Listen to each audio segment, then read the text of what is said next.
Pergunta Que Deus me ajude agora. diferente. Senhor, eu preciso de ti agora. Me ajuda. Vem cá, rapidinho. Dá um pulo aqui.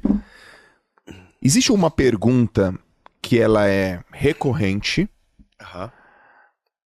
só que ela traz uma dúvida que não tá naquela pergunta e você fala, a pergunta melhor seria essa. Tipo assim, eu vou te dar um exemplo. Tá. Uma pergunta que sempre aparece pra mim, João, como é que eu faço pra ter disciplina? Como é que faz pra ter esse troço aí? Eu também quero saber depois, depois a gente conversa. Como é que vai? Joel, eu quero ter disciplina. Como faz? Como é que faz? Como que faz? Eu falo, a pergunta que a gente tem que responder não é como que faz pra ter disciplina.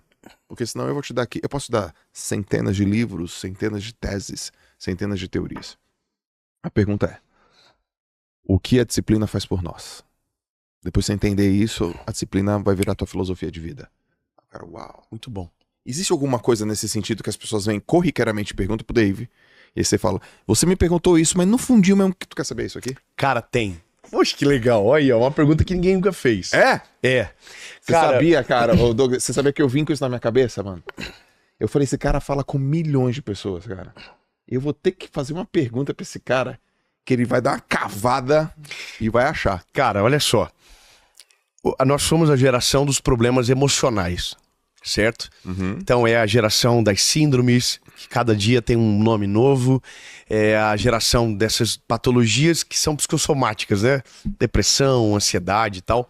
Então todo mundo me pergunta a mesma coisa. Tá. Jesus tem o poder de curar a depressão? Jesus pode curar essa minha ansiedade? E a pergunta é... E aí muda a tônica da pergunta, porque a resposta ela é objetiva. Certo. Sim, Certo. ele pode. Mas talvez a melhor pergunta é de que maneira que eu devo viver para que todas essas mazelas que alcançam milhares de pessoas não entrem dentro do meu coração e não façam parte da minha vida. Boa. Então a pergunta não é como eu curo, é como eu não deixo que aconteça. De que maneira isso é possível? Eu tava vendo um vídeo essa semana passada, e é um garoto no Instagram falou assim, agora eu vou deixar os meus pensamentos intrusivos dominarem a minha mente. Ele fala. Eu não sabia o que era pensamento intrusivo, que cada dia tem um nome novo, né? E aí ele faz uma barbaridade lá, um negócio que ninguém teria coragem de fazer. E aquilo me chamou a atenção, eu coloquei no Google. O que é pensamento intrusivo?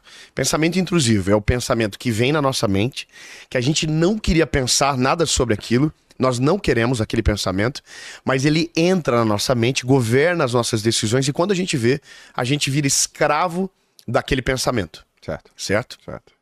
Cara, quando eu ouvi isso, eu automaticamente fui para a palavra. E comecei a perguntar, Jesus, de que maneira que se cura um pensamento intrusivo? Como que eu afasto isso de mim? Aí veio a resposta no meu coração. Não é como você afasta, é como você não deixa que ele caia sobre você, que ele venha sobre você. E aí a questão é, e como isso é possível? Simples. E aí, cara, eu consegui ver com os meus olhos, assim, nossa cabeça, nossa mente é como um campo aberto, que vai ser semeado ao longo da vida muita coisa. E tem várias maneiras de fazer essa semeadura, de forma positiva e de forma negativa. O que seria uma forma positiva? Aquilo que nós conquistamos, as nossas felicidades, o dia que teu filho nasceu, tudo isso são sementes que foram plantadas lá. E aí tem as sementes das frustrações, certo? Só que tudo isso é algo natural, não é nada espiritual ainda. Certo. Quando que fica espiritual? Quando você olha uma grande plantação, você percebe que no meio dela, ela tem um espantalho.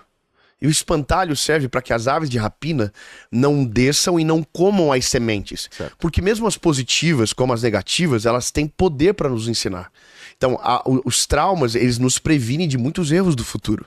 E quando eu digo traumas, são as adversidades que a gente enfrenta. E as coisas boas, elas nos dão energia e fôlego para continuar a viver.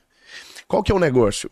Quando nós não temos o Senhor no centro dessa nossa plantação, da nossa mente, nós ficamos à mercê de qualquer um que venha voando, pouse e tire as sementes que a gente precisava e coma os frutos que eram para ser nossos.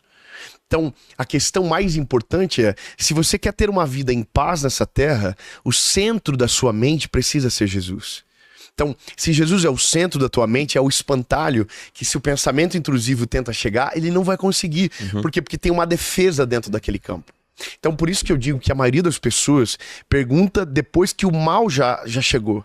Depois que o dia mal já se apresentou na história.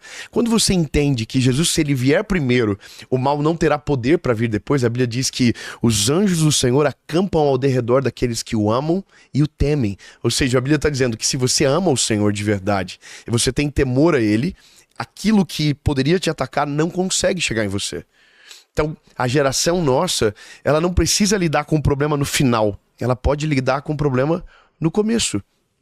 No dia que eu tava preparando essa mensagem, eu tava dentro do banho. E aí, cara, me veio um pensamento intrusivo. Ó, que interessante. Eu tinha acabado de preparar essa mensagem. 15 minutos depois eu tava no banho e eu comecei a pensar algo que é do meu futuro, que ainda não aconteceu, e comecei a ver de maneira negativa. Na hora, cara, eu coloquei a mão na minha cabeça e falei assim: em nome de Jesus, repreendo, Senhor, todo pensamento negativo, tudo aquilo que não provém do Senhor. Amém. Cara, tirei a mão. Voltei a tomar banho e parece que aquele pensamento não conseguiu pousar, ele estava vindo. Então veja, é o sensor. Então se nossa geração entende que o centro da nossa mentalidade, do nosso coração, da nossa vida como um todo, precisa ser o Senhor, a gente vai se livrar de problemas desnecessários no nosso futuro. Sim. Que a gente não precisava passar por eles. Simplesmente se a gente tivesse feito certo desde o começo. Entende? Deus no centro. Romanos 12:2 diz: não vos conformem com esse mundo, mas transformem a vossa mente, sabe? A partir da renovação da nossa mente. O que a Bíblia está dizendo? Que essa mente que a palavra fala é pneumo, é alma. Certo. Então ele tá falando, olha, se você confia em Jesus, permita que ele renove a sua mente. Então o que é renovar a mente? Aí ele não é o espantalho, ele é o agricultor, ele é o que vai lá e tira a semente que não vai servir, ele vai lá e planta a semente que a gente vai precisar e depois ele cuida para que ninguém vá do campo que ele plantou. Sim. Entendeu? Então o espantalho é a figura do dono. O espantalho não é uma figura que não seja o dono, ele é o dono. Certo. Porque ele tá lá, ele tá mostrando que ele tá presente ali.